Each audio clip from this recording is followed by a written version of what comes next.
Dave Williams script and walked away with away it. So I'm done. We're done. We're going to go ahead and toss it on over to you, Dave. Go ahead. Oh, good. Oh, that's right. It is the unofficial start of tourist season, and we've got the penguin playing around with the scripts here. The Southeastern Wildlife Exposition promises to be bigger than ever. Here with the details is Sean Brehob and Ashley Slane. Good to see you guys. Good seeing you guys. Now, Sean, let's start off with this guy right here. What is this? Well, look at there. He already went and made a mess right on my table. Left a present. This is Sammy. So this is an African black-footed penguin. And here's the really cool part about this with the Columbus Zoo and traveling with Jack Hanna. These guys were put on the endangered species list about a year ago in November, which is pretty unusual for the African black-footed penguins. But when you think of penguins, tell me what you think of. You think of Antarctica, cold weather. Cold weather. Yeah. 15 species of penguins, only 12 of those actually are cold weather, or only 5 of those, sorry. 5 of those actually cold weather. Yeah. There's majority of your penguins are a warm tropical bird. So where in Africa are we talking? Right like off the southern tip of Africa. Okay, yep. Wow. So right down there.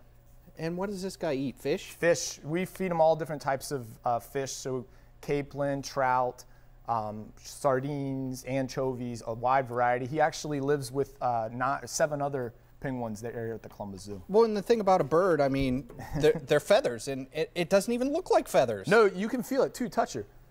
I mean, it's amazing. It's like a built-in wetsuit there for penguins there. They're the bird that has the most feathers per square inch right there. If you put your thumb, the most feathers of any type of bird right there under your thumb. That is impressive. And we've got some other animals coming up here too. Yes. So we'll take a look at those. Now, Ashley, what exactly do we have going on? Things kick off as soon as tonight, right? Our VIP stuff has already started, but we open to the public tomorrow, 10 a.m. Jack's show will be at the Gaillard tomorrow at 11, and it is first come, first served seating. No separate ticket needed, though. Your Sewe ticket gets you into Jack's show and all other the wonderful events at all 10 venues. That's awesome, and that's at the Gaillard, correct? That's right. So people will want to get there early to make sure they get their seats to see critters like this. Oh.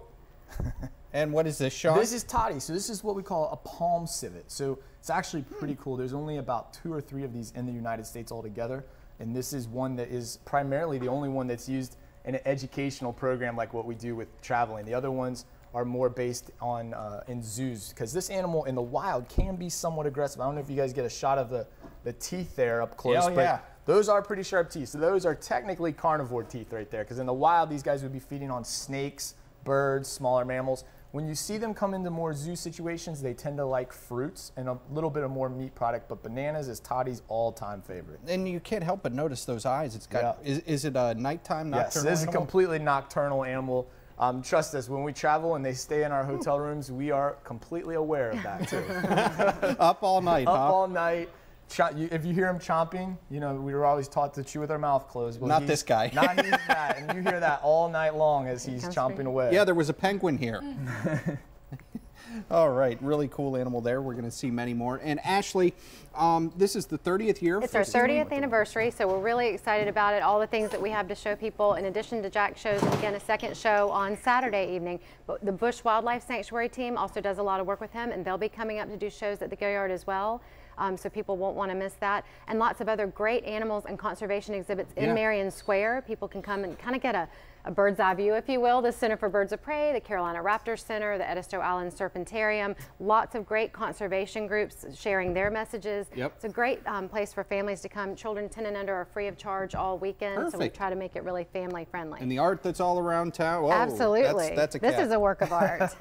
This is Tegan. It's so thin. Yeah, well, this is a young one. So Tegan right now is almost a year, just a little over a year old. And so we've raised Tegan and Titus at the Columbus Zoo. And this is a Siberian lynx. So if we think of, in the United States, we have bobcats and Canadian lynx, very similar type animal. One of the main characteristics of lynx is you see, I don't know if you can get a shot of it, but the tufts on top of the ears there. So they use those more as sort of blending into the territory that these guys would be found. Here's the cool thing, and you'll hear Jack talk about a lot of this when you see him. He sees himself in that mirror up there.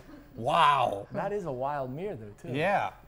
He's focused. These guys have built-in snowshoes, and you'll hear Jack talk about it at a lot of his shows, and that's the cool part about this event is coming out, getting to experience a lot of the stuff that Sewe's put on, but then also getting to see Jack and listen to him talk about a lot of his adventures, get to see some videos that he's put together, and then talk about some of his, wild animal friends that he. Okay. touch it? Well, we hope everybody will come out and see. If they want to get information, they can go to sewe.com, sewe.com, and want to make their plans to come out and join us. We'll be there all 3 days. Sounds great. Check it out. It's one of the best events in town. Sean, he's purring. Is that a good thing or a bad thing? That is a happy sound. We like hearing that sound. Just making sure. All right. Well, thanks, guys. And Thanks, check out Sewe. It's going to be a lot of fun all weekend long. All right. Well, we got plenty more Low Country Live coming right up, so stick with us.